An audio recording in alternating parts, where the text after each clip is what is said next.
It seems making ends meet is tougher than ever these days, what with an affordability crisis, a housing crisis, and the looming threat of tariffs, and who knows what else from our southern neighbor. My next guest admits the idea of writing about frugality never occurred to him, but before he knew it, he had the makings of a book that is all about the virtues of stretching the almighty dollar. Here to talk about Cheapskate and Lotusland, the philosophy and practice of living well on a small budget, is author Steve Burgess. Steve, I love the seed of this book was a story about you bragging about a deal you scored on a bag of Terra Bread's granola. Walk me through that. What happened there? Well, this was the thing. I wanted to go up to the home of the publisher, Douglas and McIntyre and Harbor Publishing. They're based up in Madeira Park and, up near Pender Harbor. And I thought I was going to go up there with a couple of pitches and sell them on a book I was doing. Well, they were putting me up for the night in a house they have up there. And the publisher said before we went to the house, he said, "Well, do you want to buy some groceries? Tide you over till tomorrow." And I said, "Sure." We went to the IGA. And I was going up and down the aisles at the IGA going, "Hey, look at this price, look at this." And then I saw this deal on Terra Bread's granola and went, "Wow, this is better than my local, store. And I'm going to grab this and I'm going to grab these overripe bananas here." And so the next day I rolled out my two proposals and the publishers, they gave my proposals a blindfold and a cigarette and led them out in front of the firing squad and basically said, "Well, those proposals aren't going to fly." But then the publisher who had taken me to the grocery store said, "I saw you in the grocery store yesterday. Why don't you write about that?" I went, "Oh, okay." It was like a reprieve from the governor. It's like, okay, they want me to write about something. And then I began to realize, as I sat down very quickly, I began to realize how many aspects there are to this story. So many things that you can talk about when it comes to frugality and waste and consumerism. There are just so many angles to it that I ended up, I think, covering quite a bit of ground. Now, you come by frugality by way of your freelance writing career, as you put it, with a long history of modest and uncertain income. My own strategy has always emphasized frugality. For example, one key to a successful freelance career is the ability to source discounted cheese. So you've become an expert in the field, not by accident, not by desire, but by absolute necessity. I've spoken for years. I get invited to talk to writing students, and I've often said that finding moldy cheese and getting them to knock a couple of bucks off it is the key to being a good freelancer. Um, the thing is, I'm cheating a little bit because I've always been like before I became a freelance writer, I was always a notorious cheapskate. So freelance writing was the perfect career for me because it's a really uncertain business. You don't know your income from one month to the next. So it worked out very well that I was such a cheapskate. And you know, it's just I think it's good practice anyway because one of the things that being cheap has a bad reputation. There's no doubt about it, and I talk about that in the book. I talk about the history of misers and how misers are always bad people, Ebenezer Scrooge on down. But there's a way of being cheap. There are different ways of being cheap. A lot of the misers in history who are looked down upon are people who are very rich but are cheap anyway and are not generous. If you are judicious in your spending, it gives you more options to focus on your priorities, and even more options, even to help others, to give to charitable institutions, and and also if you are a frugal person, it can dovetail very well with environmentalism because waste is a massive problem in our society. And part of being frugal is not wasting, making sure that you use what you buy. That's a big part of it. And the levels of waste that we have in our society are astounding. When I was talking to people for this book, it was astonishing. We're talking to the people from an organization called Second Harvest, and also talking to Vancouver food runners, and just the amount of food that is thrown away could feed the entire country every single day. Now, part of that, and you dig into this as well, is the myth of the best before date. It's not so much a myth, but more of a guideline, and it really depends on just what kind of food we're talking about. Of course, milk, you don't want to mess with that too much, but best before dates or sell by dates kind of vary from product to product.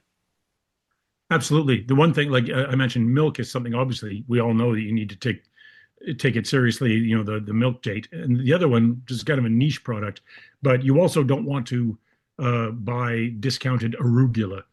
Arugula goes bad fast. And if your arugula looks yellow, just don't waste your money. But for the most part, I talk about frugality and I talk about waste. Well, best before dates hit both of those targets because they are a huge cause of waste in our society, things that are thrown out because they hit their best before date, things that are perfectly good, products that are perfectly good. And they are also a great way to save.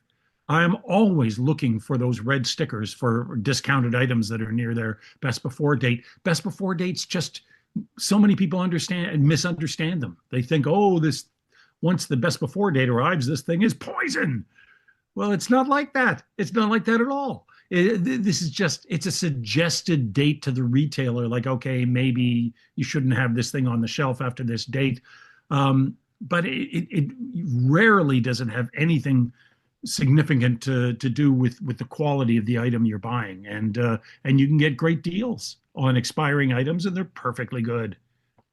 Now, one of the businesses you mentioned specifically in the book is Sunrise Grocery, your favorite greengrocer on the downtown east side. And shortly after the book went to press, it was announced that it would be closing up shop. How did you react to that news? I was surprised. I was surprised because I'd interviewed the sisters that run the shop, and they'd talked frankly about the difficulties of running Sunrise. And in the chapter, I talk about how difficult it is for produce stores to survive.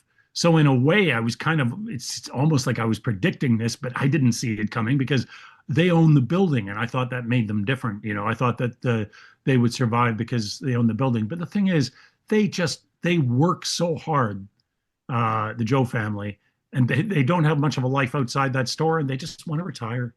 That's the thing. They just want to. You can't really hold it against them, but it's a blow because that place is like a community service. Sunrise Market. It's on the corner of Powell and Gore, and it's still in business. And they're hoping to sell the business. By the way, right now, their plan is to sell the business and not the building. We'll see how that works out. I mean, honestly, not to ruin their chances or anything, but I think it would be a little bit difficult to sell just the business because that business depends on their decades and decades of experience and the connections they have. That's tough to sell. But Sunrise Market is just a wonderful place. And, it's been a key part of my routine in getting fresh vegetables. And, as I tell them in the book, I tell the Joe sisters that I refer to the secondhand market, to Sunrise Market as the secondhand vegetable store. And they don't mind that, because what they do is they get warehouse loads that are going to go into the dumpster or whatever, and then they mark them down. It would be great if someone could take over Sunrise Market and keep it going. I can't say I'm optimistic, but it would be great if they could. Now, switching gears a little bit here, and we touched on this a little bit earlier, but the psychology of why people are frugal. You cite a German researcher who looked at four different types of consumers and their relative effects on the environment. There are spendthrifts, frugals, tightwads, and voluntary simplifiers. Which one should we aspire to be, and which one are you? According to Dr. Kropfeld, we should aspire to be voluntary simplifiers. According to what the description she laid out, I'm a tightwad. I'm very definitely a tightwad. Tightwads are people, she said, for whom the idea of spending causes physical pain. They've wired these people's brains and discovered that the idea of spending actually causes pain. That's me. Because sometimes my frugality goes beyond the rational. it's irrational sometimes, because I just can't help myself. Voluntary simplifiers are people who have made a conscious choice that they are going to live a simple life with intention, and the intention is that they are going to cut back on consumption and do their best to have the smallest footprint possible. And as Dr. Kropfeld said, tightwads do actually, even though a tightwad's goal is not environmental, tightwads actually do a good job of reducing consumption and helping the environment. But of the groups that she studied, she said that the people who have the most impact on reducing their consumption and reducing their footprint are the people who identify as voluntary simplifiers. Spendthrifts, by the way, it's an interesting thing. A lot of people don't know what that word means.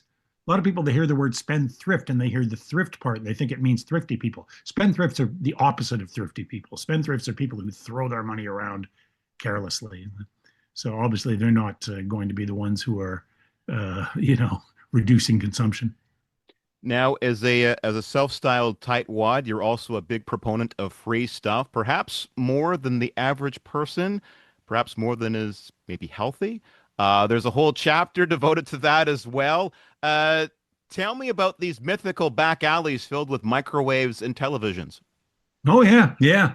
I got I have a microwave that came from a back alley.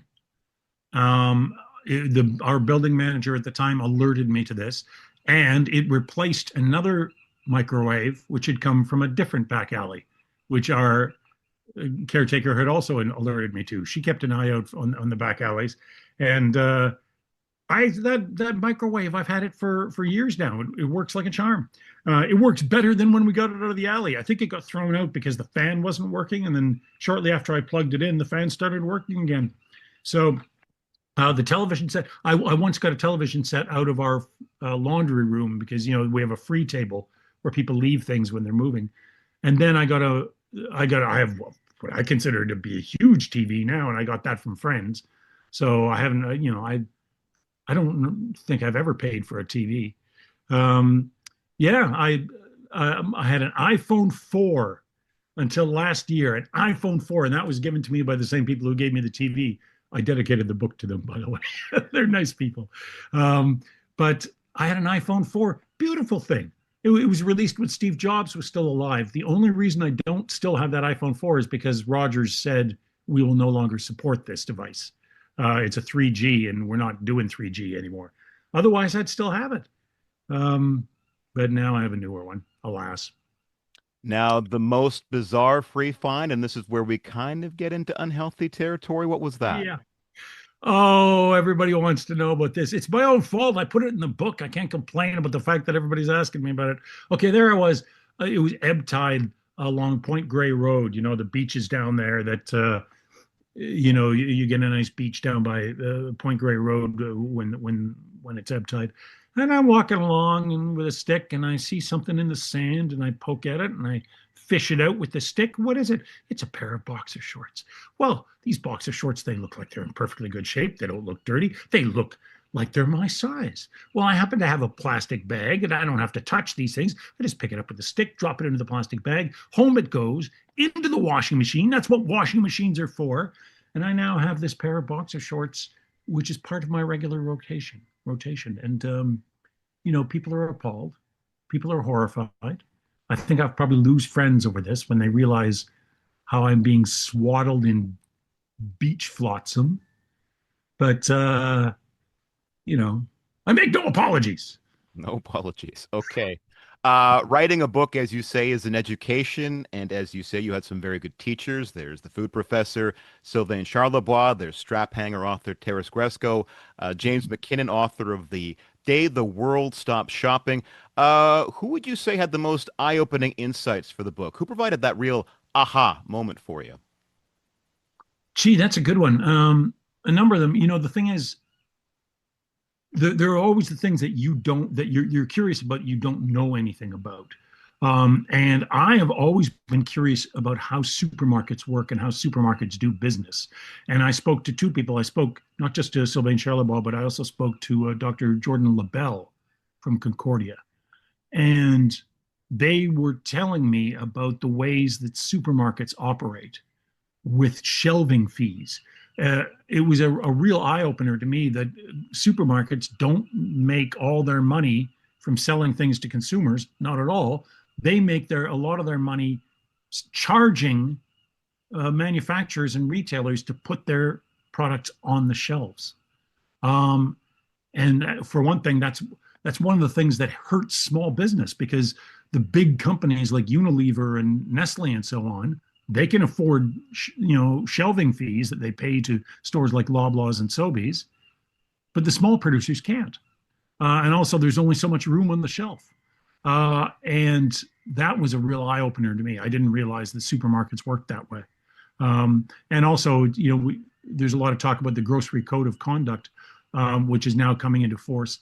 And a lot of people think that the grocery code of conduct is about the consumers. It's not. It's about suppliers. It's about trying to help suppliers deal with the large behemoths that dominate the grocery market. I'll tell you one, one of the words that I learned, the key word that I learned when researching this book was monopsony. And that's a word I'd never heard before. We all know monopoly. Monopoly is when you're the only one selling something. Monopsony is when you're the only one buying. And that's the situation for a lot of small suppliers.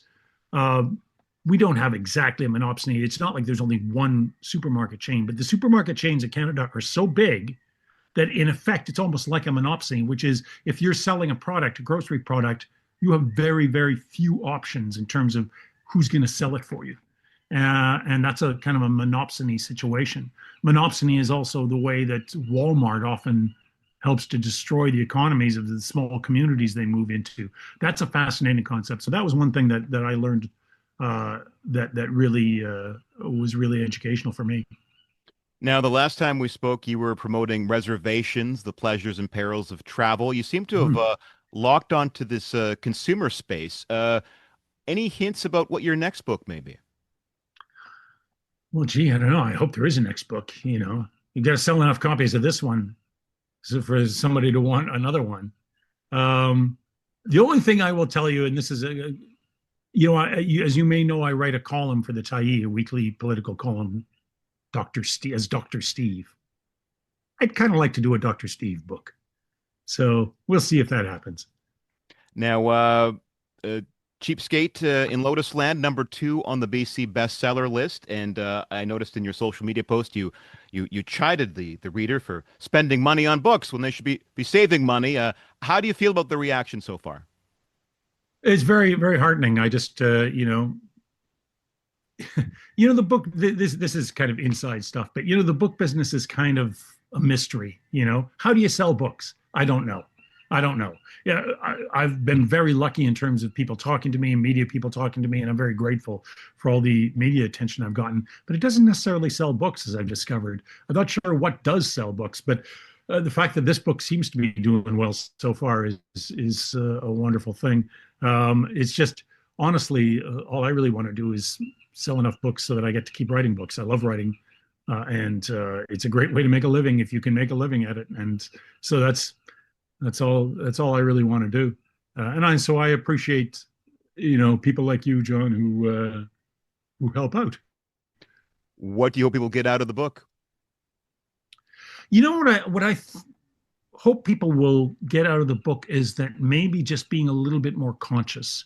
Be conscious in your shopping. That's a lot of frugality comes down to that, kind of being conscious, not just being careless about what you buy and how you spend, but thinking about the purchases you make. And a large part of that also, this is something that was important to me in my life, is finding your priorities and then focusing your money on your priorities. That's something I hope that people take away from the book, is that sit down and think, what is important to me?